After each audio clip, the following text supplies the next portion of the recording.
आज हम अंग्रेजी उच्चारण का नियम नंबर 5 सीखने जा रहे हैं। इस नियम की मदद से आप अंग्रेजी के हजारों शब्दों के उच्चारण को पता कर सकते हैं जिनके पीछे ए, ई या ओ से शुरू होने वाले सफिक्स लगे हों, जैसे एल है, ओ यू एस है, ई डी है। जिनके पीछे ऐसे सफिक्स लगे हों या जिनके पीछे एम ई एन टी हो और एल वाई हो, या जिनके अंत में I N G, I S T और आई एस एम हो। ऐसे तमाम शब्दों के उच्चारण का अंदाजा आप इस नियम से लगा सकते हैं। आज जो मैं नियम बताने जा रहा हूँ, 5वां नियम, अंग्रेजी के जो 7 उच्चारण के नियम हैं उनमें सबसे आसान यह नियम है। आसान इसलिए है कि ये सफिक्स लगने पर मूल शब्द के उच्चारण में कोई फेरबदल नहीं होता, कोई अंतर नहीं होता। आपको केवल मूल शब्द का उच्चारण याद रखना है, और अगर मूल शब्द का उच्चारण आपको पता हो तो आप पूरे शब्द का उच्चारण आसानी से कर सकते हैं। आइए कुछ शब्दों से इसे समझते हैं। पहला शब्द है DEVELOP। अब DEVELOP, इसका उच्चारण आपको पता होना चाहिए। अगर आपने अब मेरी वीडियो क्लास देखी होगी जिसमें मैंने नियम नंबर 3 के बारे में बताया था, तो आप समझ गए होंगे कि इसमें सेकंड सिलेबल पे स्ट्रेस होगा। 3 सिलेबल का शब्द है, वर्ब है, सेकंड सिलेबल पे स्ट्रेस होता है, तो इसका उच्चारण होगा डिवेलप। अब इसमें आप ING लगाएं, ER लगाएं, ED लगाएं या MENT लगाएं, उच्चारण नहीं बदलेगा। डिवेलप तो डेवलप ही रहेगा, यानी इसको बोला जाएगा डिवेलपिंग, डिवेलपर, डिवेलप्ड और डेवलपमेंट, कुछ नहीं बदला। इसी तरह इन्फॉर्म, INFORM, वर्ब है, 2 सिलेबल का है। नियम 2 के मुताबिक स्ट्रेस दूसरे सिलेबल यानी फॉर्म पर पड़ेगा और इसका उच्चारण है इन्फॉर्म। अब इसमें AL लगाएं, ER लगाएं, ED लगाएं या ING लगाएं, स्ट्रेस फॉर्म पर ही रहेगा, माने उसके उच्चारण में कोई अंतर नहीं आएगा। उच्चारण होंगे इन्फॉर्मल, इन्फॉर्मर, इन्फॉर्म या इन्फॉर्मिंग, कुछ नहीं बदलेगा। इसी तरह डेंजर, DANGER।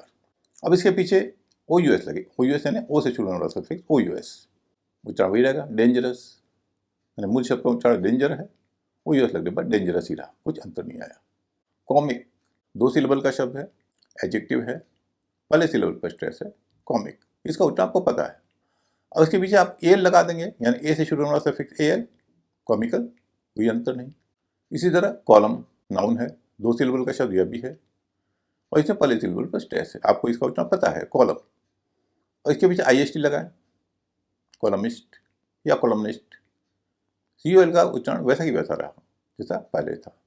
परमानेंट, परमानेंट लोग इसे परमानेंट कहते हैं, इन्हें परमानेंट होगा। इसका कारण मैंने बताया था जब मैंने रूल नंबर 3 की बात की थी।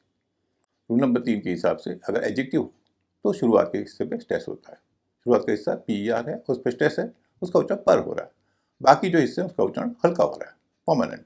अब इसके बाद LY लगाएं, उच्चारण में कोई फेरबदल नहीं आएगा, उसे बोला जाएगा परमानेंटली, परमानेंटली, कोई अंतर नहीं।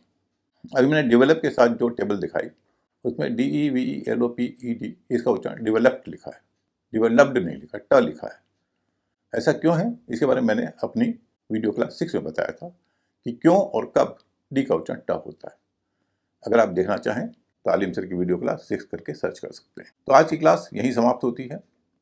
इसका निष्कर्ष यह है कि जब किसी शब्द में A, E या O से शुरू होने वाले सफिक्स लगे, या MENT और LY लगे, या ING, IST या ISM लगे, ये जो कुछ सफिक्स हैं ये अगर किसी शब्द के पीछे लगते हैं तो मूल शब्द के उच्चारण में कोई अंतर नहीं आता, उसका उच्चारण वही होता है जो मूल शब्द का उच्चारण है।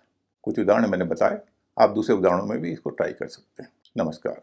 अंग्रेजी शब्दों के उच्चारण के बारे में आपको और जानना हो तो पढ़ें आलिम सर की इंग्लिश क्लास। किताब के अलावा ये क्लासें वेबसाइट पर भी उपलब्ध है। विजिट करें alimsarkiclass.com।